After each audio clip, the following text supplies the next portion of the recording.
6:30 a.m. Alarm sounds, get up, shower, get dressed. 7 a.m. waking the children, get them up, washed and dressed. 7:30, everyone sitting round the breakfast table to have breakfast before brushing teeth, coats on, in the car and buckled up, ready to be dropped off to school along the 4-mile journey into town. I find a car parking space and I'm at my desk for 9 a.m. My day continues like this, timetabled. You see, I worked in the professional service sector, so I was used to working with a daily timesheet. Each case or client I would be working with would be allocated a code, and every 10 minutes of my day would be accounted to whichever case or client I would be working on. There simply could be no unaccounted time in my day. I leave the office at 5 p.m, pick the children up along the 1-hour commute home, to have dinner on the table for 6:30, perhaps going out that evening to some extracurricular activities. Children in bed for 8:30, uniforms ready, chores done, fall into bed, ready to get on exactly the same treadmill again the next day. My name's Dianne Koplewsky, and this was my life over 20 years ago. As I was expecting my youngest child, I decided I didn't want to go back to my busy, timetabled work career, at least not for a while. So call it hormones if you will, but I bought a small day nursery the week after giving birth to my youngest son. And he was just short of 3 months old when I handed him over to his new caregiver on our first day at our new nursery.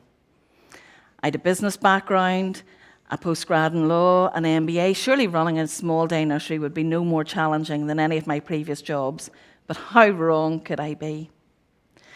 Now, the weeks and months that followed brought my life into turmoil. My youngest son, in fact, was in and out of hospital for the first 18 months of his life. At the same time, I helped care for my terminally ill mother, who lost her battle to skin cancer on Mothering Sunday of 2003, followed not long after by my husband's father. But I was still busy running my day nursery whilst juggling all of this with being a busy working mum. But I wasn't on my own in this busy phase of life.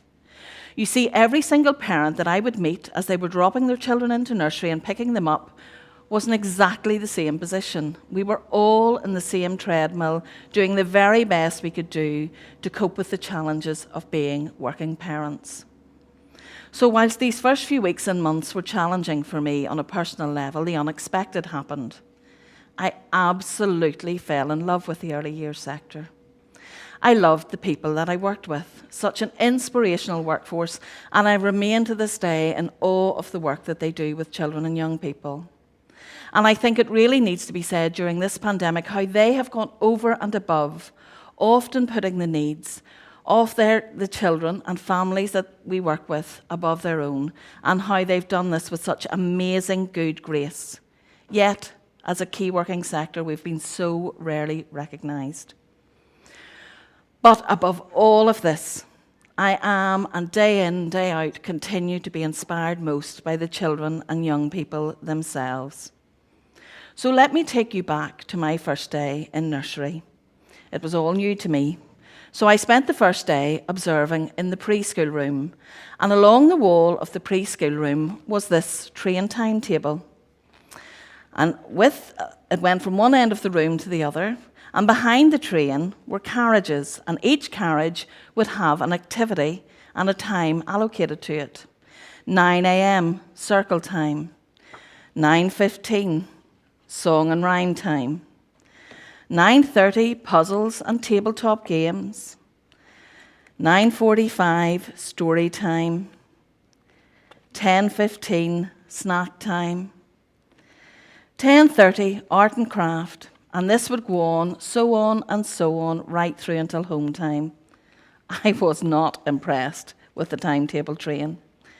I really didn't want children becoming so used to being timetabled at such a young age that this would be all they would ever know out of life. So I talked to the staff and asked them maybe to go at a different pace, the child's pace. Now this presented challenges. Staff struggled to deviate, to be impulsive, to make decisions. And the children had become so apparently used to the timetable train, they just didn't cope without having one. Hardly surprising, I thought, as young parents we're all told that children thrive in routine. So reluctantly, after a few weeks, the train timetable went back up again. But I was determined to find a better solution. And for a couple of years, I studied several early years programs, and one such study led me to an international conference in northern Italy to the town of Reggio Emilia. I was wowed by their approach to early education. As I observed in the nurseries in Reggio Emilia, I could see that children actively led their days. They actively were consulted about decisions which impacted on them in nursery, and their beautiful environments were known as the third educator. So I came back inspired to make a difference, but this time I started with our younger age groups. Now, don't get me wrong, in every nursery there will be set times for snack time, lunch time, nappy changing, sleep, but all else looks completely different for us. We started by eliminating all of the plastic from our rooms, and we donated all of our plastic toys to mother and toddler centres. Instead, we replaced these with loose parts and authentic items such as pots and pans in our home corner, proper dress-up clothes, proper adult clothes and children's clothes in our dress-up corners instead of princess and parrot costumes. And we no longer used plastic plates and plastic cups, and we replaced these with proper crockery and proper glasses. Our art no longer revolved around pre-printed sheets along the walls, displayed and led by adults as if it was almost an art display in a gallery. Instead, it became individually focused. We set up dough areas in our art corners with ingredients where children can make up their own fresh Play-Doh each day. They use clay and loose parts, and this has replaced our traditional pom-poms and glitters. Our environments are beautifully calming and beautifully natural, and the learning which happens there far outweighs our plastic, fantastic, time-constrained nursery of old. We also established Northern Ireland's first registered wraparound care in primary schools back in 2006, where children are free to lead and direct their own play during all of their time with us. Now again, don't get me wrong, there will be extracurricular activities happening, there will be interests, etc., depending on the time of year. But when children come back, we facilitate time for them to direct and lead their own play using no electronics during their time with us. We're play enablers, we're play facilitators. And this gives children the much unstructured and untimetabled period in their day, which the theorists tell us is so important to their well-being. I kid you not, the children's lives were transformed when we removed this timetabling from their day, none more so than my youngest son, who'd been with us from 3 months old and stayed right up until our after schools in primary 7. He left us to go to an all-boys post-primary school, where most of the children and most of his peers went on to play school sport, join the school band, but his love was for all things theatrical. Singing, choreography, music theatre. He did that and continues at university to do this with pride, not allowing himself to fall in line with what his peers and his teachers and society and school believed to be the norm. My oldest son, on the other hand, he'd grown up in a timetable lifestyle where parents, caregivers and teachers made all of the decisions which impacted him in school, in childcare and at home, and I'm guilty of being that parent. He grew up with a love of sport, rugby in particular, and that became his focus in post-primary. Now, if you're from Northern Ireland, you will know that St Patrick's Day is famous for many things, but also Schools Cup finals for rugby, football and Gaelic are all held on this date. For some young people, this is quite literally the culmination of their playing days from the ages of 5 or 6, from they played mini rugby in schools. And my son, like all of the peers, when he went to a rugby playing post-primary school, dreamed of making the first 15. Each year would bring tournaments. The first main tournament was the Medallion Shield in 4th form, so around the ages of 14 and 15. That was like a mini version of the Schools Cup final. And my son was lucky to win 2 Medallion Shields, one of which he played up a year early in 3rd form. After this, of course, would be the Schools Cup competition itself. For some young people, as I said, this goes back to the ages of 5 or 6 and even younger when they could hold a rugby ball in their hand.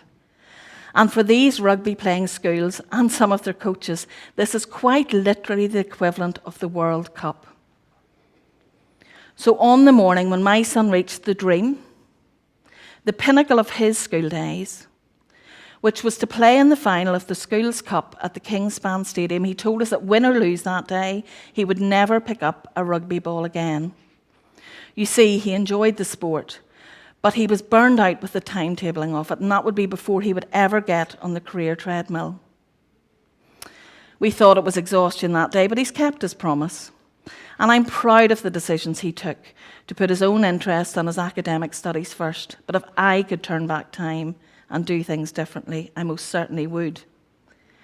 You see, I can pin back to third year, when he had not only the timetabling and the scheduling of the sport and his academics of third year, but he was also asked to play up a year in fourth year, so had to build in their timetabling. Whereas academic teachers and his sports coaches put him under such immense pressure when all he wanted to do was to represent his school at a sport in which he was quite talented, but this literally killed the love of his sport, and not one adult consulted with him. We did take change after that, but that's a story for another day. If I could leave you with one thing to change all of this and consult with children and young people, it is this. Despite all of the travesties of the COVID-19 pandemic, it has given us the gift of time. Lockdown, horrific as it has been for many, many families juggling both homeschooling and working, it gave us the gift of time. It gave us the gift of children having to be innovative in their play. They played in their gardens in the vicinity of their own homes. They made up play and rules and games. I now have 20 years' experience of doing what I do, which is giving children the freedom and facilitating play. These children become resilient. They're decision makers. They're problem solvers from a young age. They are the thinkers and doers of our next generation. These are the children who, when employed as adults, won't be resistant to change. So before it's too late, pause and think. Consult with children and young people before things go back to normal. What do they really want to go back to? And rethink that over timetable schedule that's on the fridge of many family homes. And wouldn't it be lovely when in 20 years I look back on the horrific time that many of us have endured in 2020 and 2021, that one of the everlasting legacies of the COVID-19 pandemic was that we as adults consulted more with children, that we gave them back their childhood, and we gave them both the time and the freedom to play.